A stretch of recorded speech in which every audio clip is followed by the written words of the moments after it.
കാണൂ പരസ്യരഹിതമായ ഏറ്റവും പുതിയ എപ്പിസോഡുകൾ.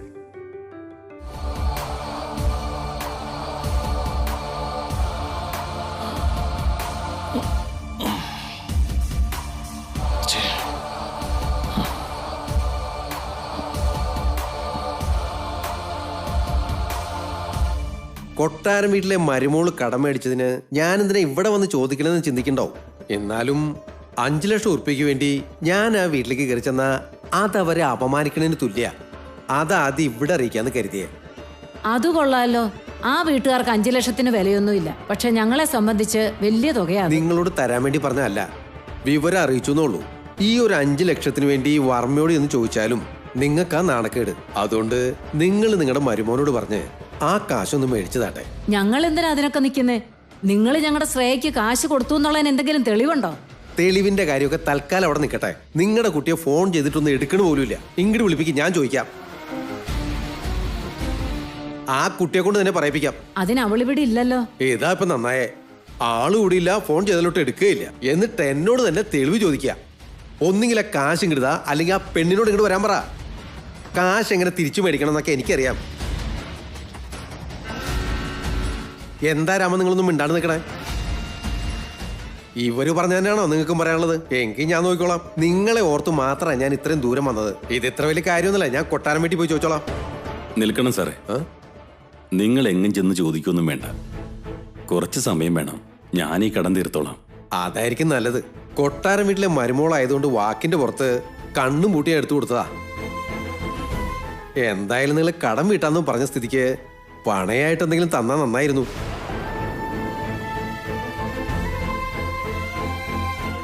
എന്താ ഇവനീ കൊണ്ട കൊടുക്കാൻ പോണേ? ഇത് വെച്ചോളൂ, ഈ വീടിന്റെ ആധാരം.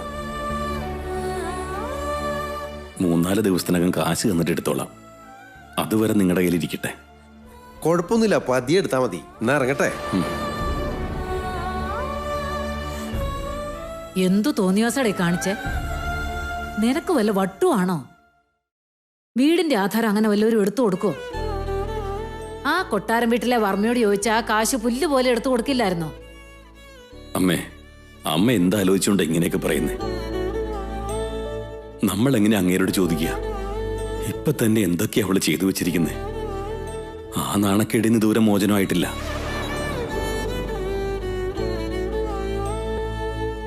എന്നിട്ടിപ്പോ അവരുടെ പേരുപയോഗിച്ച് നാട്ടുകാരോട് കടം മേടിച്ചു എന്നറിഞ്ഞ പിന്നെ ജീവിച്ചിരുന്നിട്ട് കാര്യമുണ്ടോ? അമ്മ തൽക്കാലം ഒന്നും മിണ്ടണ്ട. രാമേട്ടാ, നമ്മളെങ്ങനെ ഇത്രയും പൈസ ഉണ്ടാക്കുക? എന്റെ കിഡ്നി വിറ്റെങ്കിലും ഞാൻ ഉണ്ടാക്കും. എന്റെ മോള് ചെയ്ത തെറ്റല്ലേ? അത് ഞാൻ തന്നെ വേണ്ടേ ശരിയാക്കാൻ? ഇനി എന്തൊക്കെ കഷ്ടതകൾ ഉണ്ടായാലും വൈദേഹിക്ക് ആ വീട്ടിൽ നടക്കേണ്ട ചടങ്ങുകൾക്ക് ഒരു കുറവും വരാണ്ട് നോക്കും വേണം. ഇക്കാര്യങ്ങളൊന്നും അവൾ അറിയാനും പാടില്ല. ആരെങ്കിലും ഫോൺ ചെയ്ത് പറഞ്ഞ പിന്നെ ആരാ എന്താന്നൊന്നും ഞാൻ നോക്കില്ല. ഞാനൊന്നും അറിയില്ല എന്ന് കരുതി ഇവിടെ ഒരു മുട്ടുസൂചി പോലും അനങ്ങരുത്.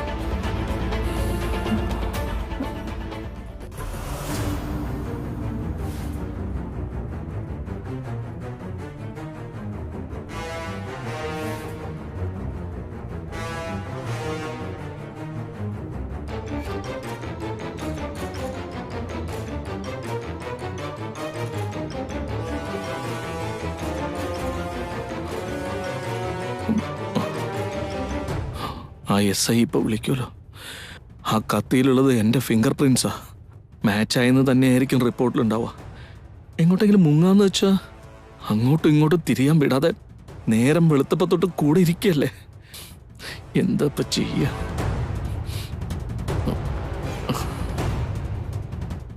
എന്താ ബ്രോ, നല്ല ടെൻഷൻ ഉണ്ടല്ലോ. തെറ്റൊന്നും ചെയ്യാത്ത ആളാണെങ്കിൽ എന്തിനാ ഇങ്ങനെ കിടന്ന് ടെൻഷൻ അടിക്കുന്നേ? ഞാൻ എന്ത് ചെയ്യാനാ? എനിക്കൊന്നും അറിയില്ല എന്ന് പലവട്ടം പറഞ്ഞിട്ടും 4 ഭാഗത്തും ആളെ വെച്ച് ലോക്കപ്പിൽ ഇട്ട പോലെ ഇരുത്തിയിരിക്കുകയല്ലേ. അപ്പൊ പിന്നെ മനുഷ്യന് ഭ്രാന്താവില്ലേ ദേവാ? എന്തൊക്കെയായാലും ആ ഇൻസ്പെക്ടർ വിളിക്കും. ഞാനൊന്ന് പുറത്തിറങ്ങിയിട്ട് വരട്ടെ.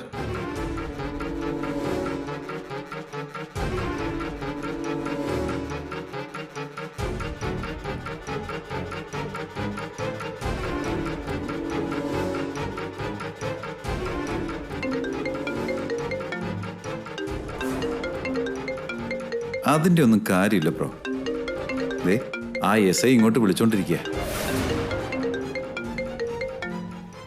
ഞാൻ ഈ കോളിന് വേണ്ടി വെയിറ്റ് ചെയ്തുകൊണ്ടിരിക്കുകയായിരുന്നു. റിപ്പോർട്ട് വന്നോ സാറേ? ആ, അതൊക്കെ കിട്ടിയിട്ടുണ്ട്.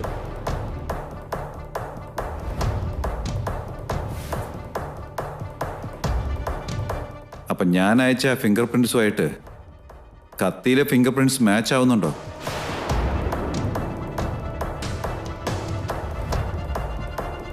ദേവൻ അത്രയും പർട്ടിക്കുലറായിട്ട് ഫിംഗർ പ്രിൻറ്റ്സ് എടുത്ത് അയച്ചപ്പോൾ ആ വ്യക്തി തന്നെയായിരിക്കും കൊലപാതകം എന്ന് ഞങ്ങൾ വിചാരിച്ചു. 1ന് 2 വട്ടം ചെക്ക് ചെയ്യുകയും ചെയ്തു.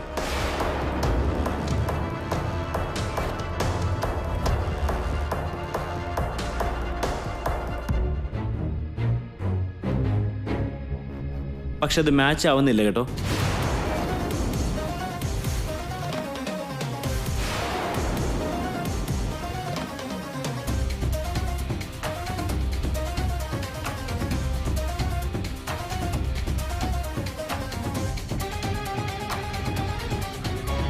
റിപ്പോർട്ടൊക്കെ കറക്റ്റ് ആണല്ലോ അല്ലേ? ഞാൻ പറഞ്ഞില്ലേ ദേവ, അതിലിനി ഒരു സംശയവും വേണ്ട. അത് തമ്മിൽ മാച്ചല്ല.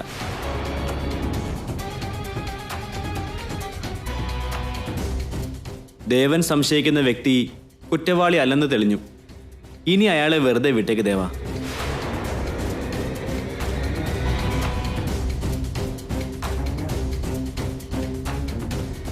എന്നാ ശരി SI സാറേ. ദേവൻ ഒന്നും ആലോചിച്ച് വിഷമിക്കണ്ട കേട്ടോ. കത്തിയിലെ ഫിംഗർ പ്രിന്റ്സ് കിട്ടിയിട്ടില്ലേ? ശരിക്കുള്ള കൊലപാതകം ഞങ്ങൾ പിടിച്ചോളാം. വളരെ നന്ദിയുണ്ട് സാറേ. ഞാൻ വിളിക്കാം.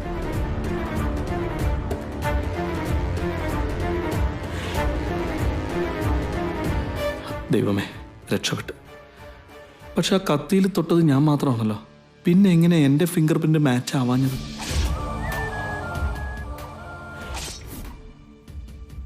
അപ്പൊ ആർക്കാ തെറ്റുപറ്റിയത്?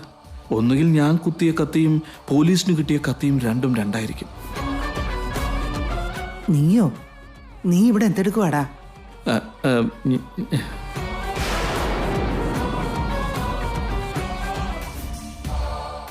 അപ്പൊ ശരിക്കുള്ള കത്തി എവിടെ പോയി?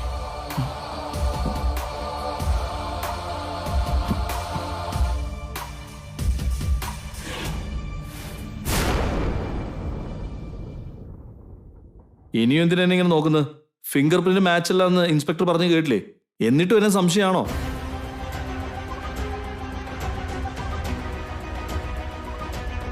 തൽക്കാലം ഭാഗ്യം നിന്റെ വശത്ത് തന്നെയാ.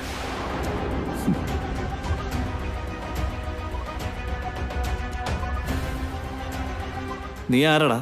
ബോഡി ഗാർഡാ? മാറിക്കടാ.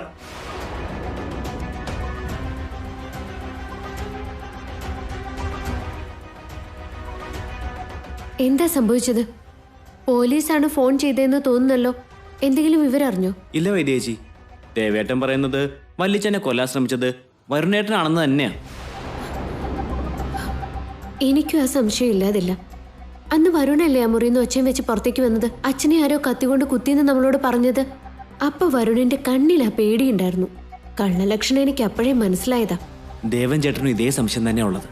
അതുകൊണ്ടാ വരുണേട്ടന്റെ ഫിംഗർ പ്രിന്റ്സ് പോലീസ് സ്റ്റേഷനിലേക്ക് അയച്ചു കൊടുത്ത് കത്തിയിലുള്ളതുമായിട്ട് മാച്ച് ആവുന്നുണ്ടോ എന്ന് നോക്കാൻ പറഞ്ഞത്. പക്ഷെ അത് തമ്മിൽ മാച്ച് ആവുന്നില്ലെന്നാ പറഞ്ഞത്. അങ്ങനെയാണെങ്കിൽ അവിടെ ഇവർ എന്തോ ഒരു കളി കളിച്ചിട്ടുണ്ടെന്ന് ഉറപ്പാ. പക്ഷെ തെളിവില്ലാതെ നമുക്കൊന്നും ചെയ്യാൻ പറ്റില്ലല്ലോ ചേച്ചി. തെളിവ് കിട്ടിയാലേ ശിക്ഷ കൊടുക്കൂ. തെളിവുകൾ നശിപ്പിച്ചതുകൊണ്ട് മാത്രം ഒരാൾ കുറ്റവാളി അല്ലാതാവുന്നില്ലല്ലോ. ദൈവം ഏതെങ്കിലും ഒരു രൂപത്തിൽ ശിക്ഷ കൊടുത്തോളൂ. നീ വേണമെങ്കിൽ കണ്ടോ വിനയ?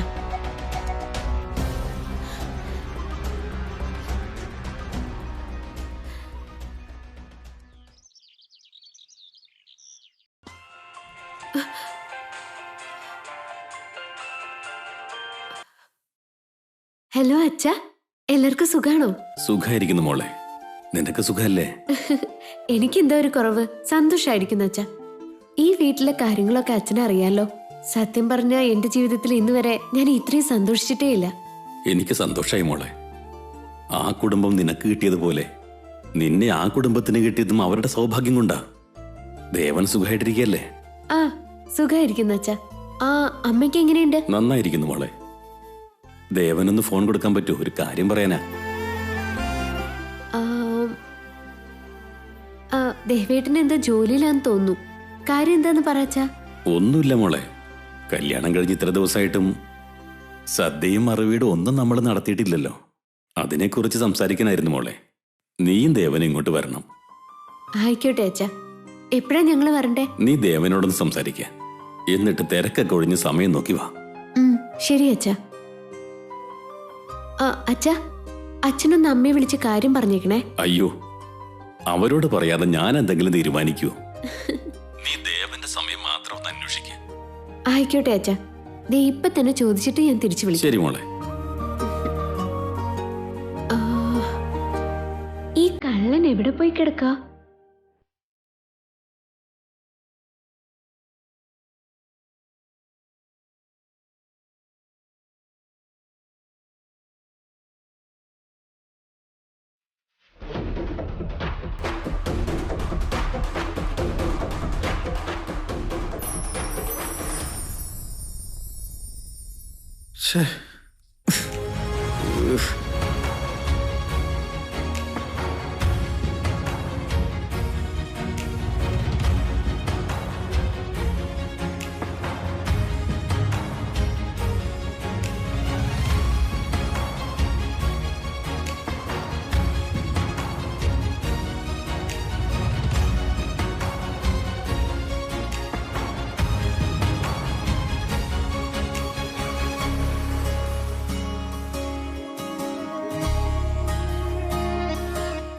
ഇതിങ്ങനെ തന്നെയല്ലേ ഉടുക്കുന്നേ?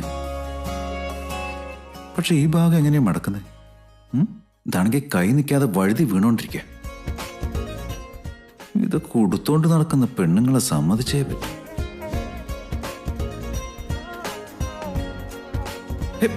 അവിടെ നിന്നും പോയി. ഇതിന്റെ ഈ പെണ്ണുങ്ങൾ എങ്ങനെയത് ഇത്രമാത്രം ബാലൻസ് ചെയ്ത് സൂക്ഷിച്ചത് വീഴാതെ നോക്കുന്ന?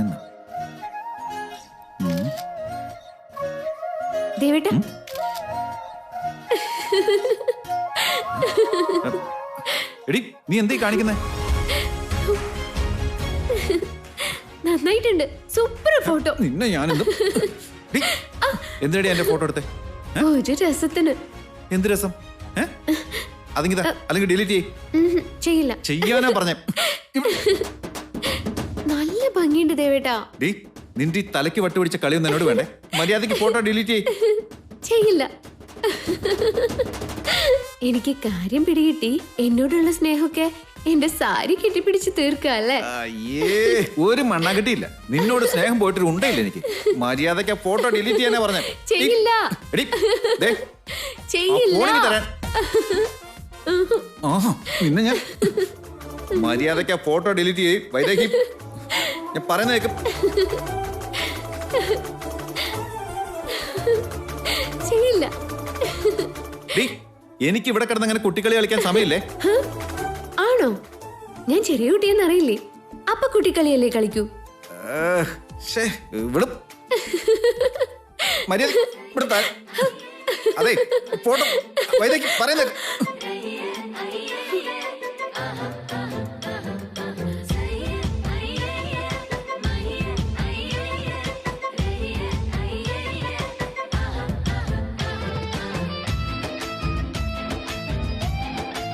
എന്റെ ഭർത്താവിന് എന്നോടുള്ള സ്നേഹം അടക്കി നിർത്താൻ പറ്റുന്നില്ല എന്ന് തോന്നുന്നു. അളന്ന് തണുത്തു പോയല്ലോ. ഈ ജന്മം ഉണ്ടല്ലോ, എനിക്ക് നിന്നോട് ഒരു സ്നേഹം തോന്നാൻ പോകുന്നില്ല. എന്റെ മോൾ അങ്ങനെ ഒരു സ്വപ്നം ഈ ജന്മം കാണുന്നത് വെറുതെയാണ് മോളെ.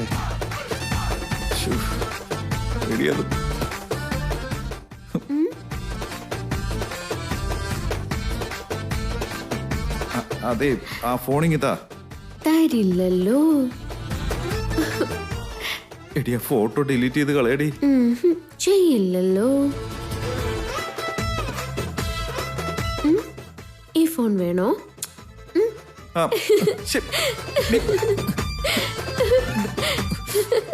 കളിപ്പിക്കല്ലേ?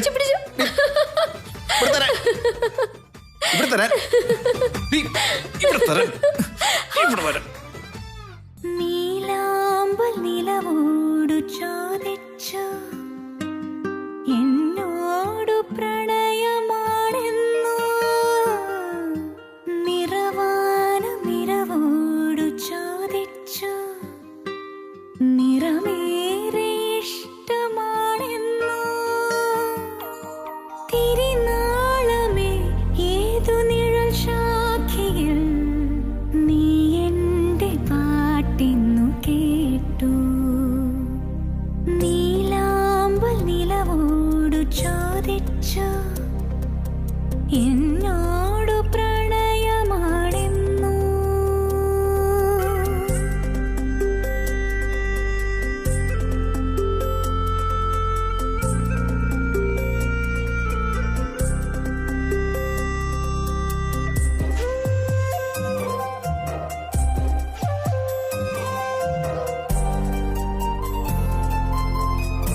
ദേവേട്ട, ഫോണിന്റെ കാര്യം പറഞ്ഞ് എന്നെ എവിടേക്കോ തൊടുകയാണല്ലോ. സാരല്ല, ഞാൻ തന്നേക്കാം.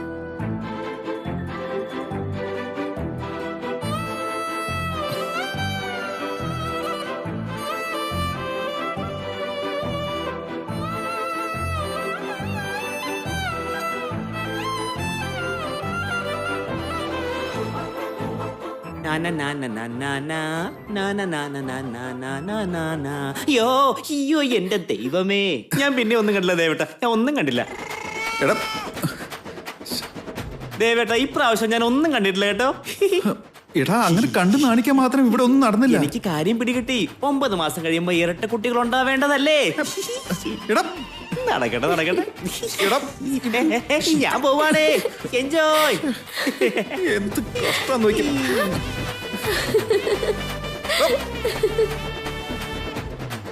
എന്തിന്റെ കണ്ടണം. ഞാൻ പോവാ. എനിക്കിതൊന്നും കാണാൻ വയ്യേ.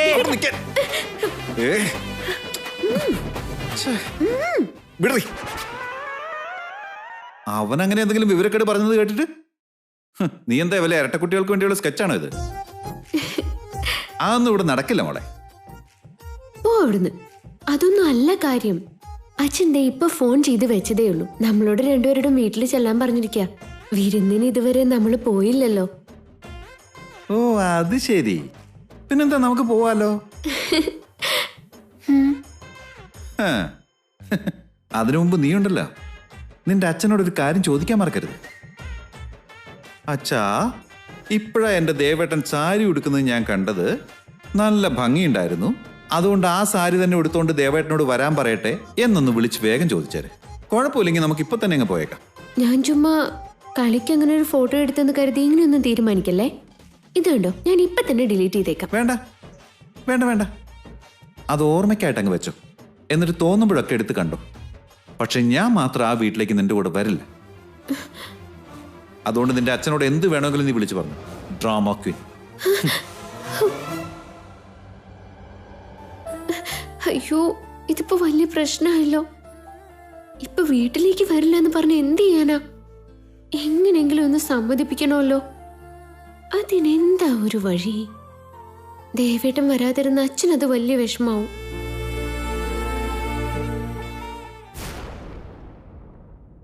കൗസല്യേ, കൗസല്യേ, കൗസല്യ.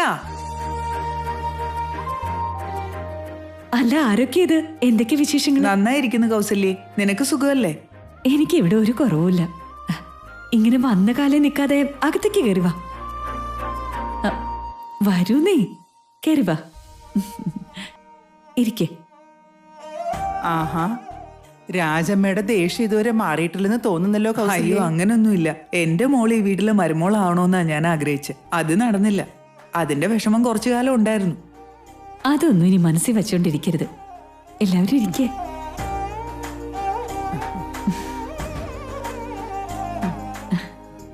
ഏട്ടത്തിയുടെ മോളെ മരുമോളാക്കണമെന്ന് എനിക്കും ആഗ്രഹമില്ലായിരുന്നു എന്നാണോ? പക്ഷെ ദൈവം മറ്റൊരു കുട്ടിയെ ഇഷ്ടപ്പെട്ടപ്പോ നമ്മൾ അത് നടത്തി കൊടുക്കണ്ടേ? സംബന്ധം കൂടാൻ പറ്റിയില്ലെന്ന് കരുതി സ്വന്തവും ബന്ധവും ഇല്ലാണ്ടാവൂ രാജമ്മ? അയ്യോ, അങ്ങനെയൊന്നുമില്ല ചെറിയമ്മേ. മോളെ ഇങ്ങോട്ടേക്ക് അയക്കാൻ പറ്റില്ല എന്നുള്ളത് മനസ്സിലായപ്പോ തൊട്ട് അവൾക്ക് വേറൊരു നല്ല സംബന്ധം കണ്ടെത്തും വരെ ഈ പടി ചവിട്ടില്ല എന്നൊരു വാശി. ആ വാശി ഇപ്പൊ മാറിക്കിട്ടി, അതാ വന്നത്. ഓ, അപ്പൊ അവളുടെ കല്യാണം തീരുമാനിച്ചെന്നാണ് പറയുന്നത്. വളരെ നല്ല കാര്യം ഏട്ടത്തിമ്മ. പറഞ്ഞിട്ട് കാര്യമില്ല. കൊട്ടാരം വീട്ടിലെ മരുമോളുടെ അത്രയും വരില്ലെങ്കിലും ഒപ്പത്തിനൊപ്പം ഒരു ബന്ധം കണ്ടെത്തിയിട്ടുണ്ട്. ഒപ്പത്തിനൊപ്പോ? അങ്ങനെ എന്താ ഇവിടെ കുമിഞ്ഞുകൂടി കിടക്കുന്നത്?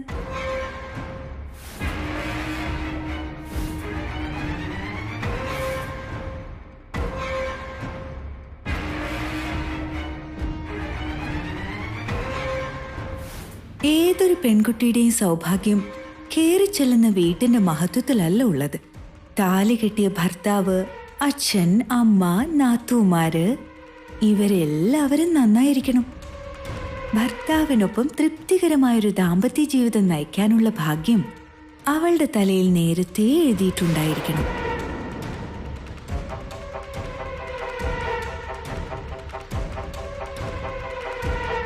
ആ തലയിലെഴുത്ത് നന്നായാൽ മാത്രമേ മറ്റെല്ലാ സൗഭാഗ്യങ്ങളും ഉണ്ടായിരിക്കുള്ളൂ. അല്ലെന്നാണെങ്കിൽ മുഖത്തൊരു ചിരി ഒട്ടിച്ചോണ്ട് ആരും കാണാതെ ഉള്ളിന്റെ ഉള്ളിൽ കരഞ്ഞു ജീവിക്കേണ്ടി വരും. ഊർമിളേ, അജയ് കോഫി ചോദിച്ചിട്ട് കുറെ നേരമായി. നീ കോഫി കൊടുത്തായിരുന്നോ? നീ ചെന്ന് ഇവർക്കും കൂടിയുള്ള കോഫി എടുത്ത് വരാൻ നോക്ക്. ആഹാ, നല്ല പണിക്കാരെ തന്നെയാണല്ലോ കിട്ടിയിരിക്കുന്നത്. ചോദിക്കുന്നതിന് മുമ്പ് കാപ്പിയും കൊണ്ടുവന്നല്ലോ.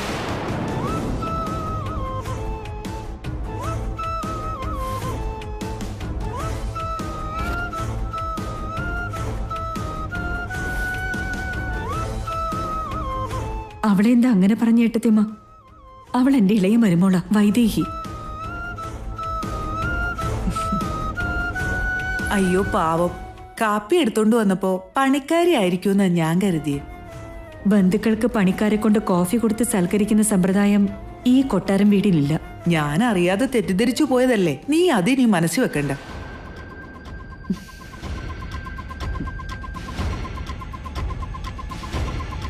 നീയും എന്നെ തെറ്റിദ്ധരിക്കല്ലേ മോളെ. എന്റെ മോള് നിൽക്കേണ്ട സ്ഥാനത്താ ഇപ്പൊ നീ നിൽക്കുന്നത്. എന്ത് ചെയ്യാൻ പറ്റും, എല്ലാത്തിനും ഒരു ഭാഗ്യം വേണമല്ലോ.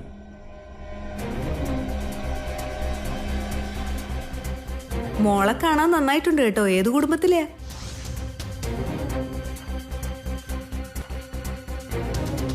ധർമ്മസ്ഥാനത്തെ രാമനെ അറിയോ? രാമക്ഷേത്രത്തിൽ എക്സിക്യൂട്ടീവ് ഓഫീസറാ. അദ്ദേഹത്തിന്റെ മൂത്ത മോള്. ഇത് കേട്ടാ സ്വന്തം മോളാന്ന് തോന്നുമല്ലോ. രാമൻ ചെറിയച്ചൻ എടുത്തു വളർത്തിയതല്ലേ ഇവളെ? എവിടെയോ അമ്പലത്തിൽ കിടന്നു കിട്ടിയ അനാഥയാണെന്നങ്ങ് പറ അമ്മേ. അതെന്തിനാ ഒളിപ്പിക്കാൻ നോക്കുന്നേ?